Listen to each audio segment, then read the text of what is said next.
नमस्कार, स्वागत है आपका हमारे चैनल में। अब खबरें विस्तार से।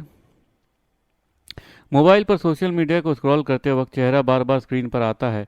वो चेहरा एक युवा का था। वो लगातार इंजीनियरों की योग्यता पर सवाल उठाता रहता था। वो कभी सड़क पर खड़ा होता रहता था, कभी किसी पुल पुलिया पर खड़ा होता रहता था, कभी किसी नाले के सामने और कभी किसी निर्माणाधीन बिल्डिंग के सामने। मनीष कश्यप अपने वीडियो में उस बिल्डिंग, पुल और सड़क निर्माण की कमियां बताता रहता था।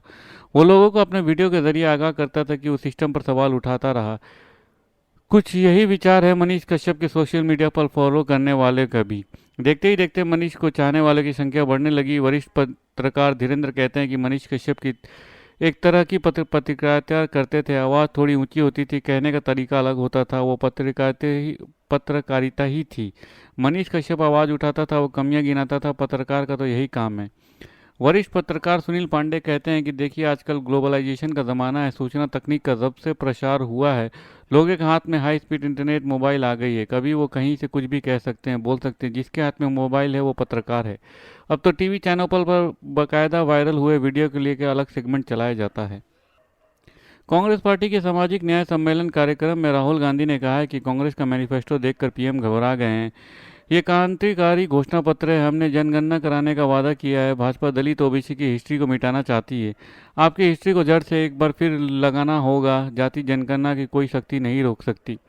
मोदी ने 10 साल से देश को कहीं वो ओबीसी हैं। जैसे ही मैंने जाति जनगणना की बात कही तो मोदी बोलने लगे कि देश में सिर्फ दो जाति हैं, अमीर और गरीब। मैं कहता हूं कि गरीबों की लिस्ट निकालिए, उसमें आप दलितों, आदिवासियों, ओबीसी मिल जाएंगे, लेकिन अमीरों की लिस्ट में आपको ये तीन समुदाय के लोग ही नहीं मिलेंगे। अगर आप सुपर पावर बनना चाहते हैं तो 90% की शक्ति का प्रयोग करना होगा। ये लोग अपने आप को देशभक्त कहते हैं, लेकिन एक्सरे यानी जनगणना से डरते हैं। ये मेरे लिए सामाजिक न्याय एक राजनीतिक मुद्दा नहीं है। यह मेरे लाइफ का मिशन है। लाइफ मिशन को कम्प्रोमाइज़ नहीं किया जा सकता।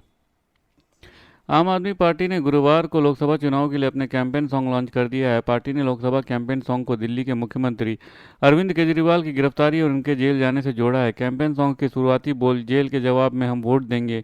नई दिल्ली स्थित पार्टी मुख्यालय में राष्ट्रीय संयोजक और दिल्ली सीएम अरविंद केजरीवाल के लिए एक कुर्सी खाली रखी गई थी।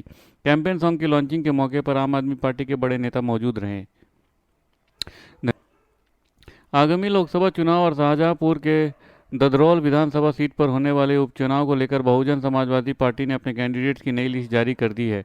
बसपा ने लोकसभा चुनाव के लिए सलेमपुर से भीम राजभर, भदोही से इरफान अहमद बबलू, हमीरपुर से निर्दोष कुमार दीक्षित को टिकट दिया है। वहीं पार्टी ने शाहजहांपुर के ददरौल विधानसभा सीट पर होने वाले उपचुनाव में सर्वेश चंद्र मिश्रा धांधु पर दाव लगाया है।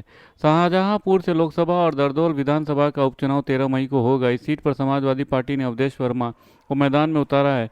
इससे पहले बसपा की ओर से जारी की गई छठी लिस्ट में 11 कैंडिडेट्स के नाम का ऐलान किया गया था। बसपा ने वाराणसी से पीएम मोदी के खिलाफ प्रत्याशी बदल दिया है। वाराणसी से बसपा ने अतहर जमाल ललारी की जगह सैयद नियाज अली को टिकट दिया है। बसपा ने हरदोई सुरक्षित सीट से भीमराव अंबेडकर को मैदान में उतारा है, जबकि संत कबीर नगर से मोहम्मद आलम को। दिल्ली शराब नीति से जुड़े मनी लॉन्ड्रिंग मामले में मुख्यमंत्री अरविंद केजरीवाल की गिरफ्तारी के खिलाफ याचिका का ईडी ने गुरुवार का विरोध किया। केंद्रीय जांच एजेंसी ने कहा है कि केजरीवाल जांच में सहयोग नहीं कर रहे हैं। ईडी ने सुप्रीम कोर्ट में दायर हलफनामे में कहा है कि अरविंद केजरीवाल की गिरफ्तारी वैध है। हमने केजरीवाल को मामले में पूछताछ के लिए 9 समन भेजे, लेकिन वो एक में भी पेश नहीं हुए। केजरीवाल मनी लॉन्ड्रिंग में दोषी हैं। केंद्रीय जांच एजेंसी ने आगे कहा है कि केजरीवाल का किसी दुर्भावना के कारण गिरफ्तार नहीं किया गया है। कानून के सामने सब बराबर है। ऐसे में किसी नेता के साथ किसी दूसरे अपराधी से अलग व्यवहार करना संविधान के तहत नहीं है। धन्यवाद। खबरें समाप्त हुई। अगर आपको हमारे वीडियो के कंटेंट पसंद आ रहे हैं तो इसे लाइक और सब्सक्राइब जरूर कीजिए। अपने परिवार और दोस्तों में शेयर कीजिए और अपने सुझाव कमेंट बॉक्स में पोस्ट करना ना भूलें। धन्यवाद। आपका दिन शुभ हो।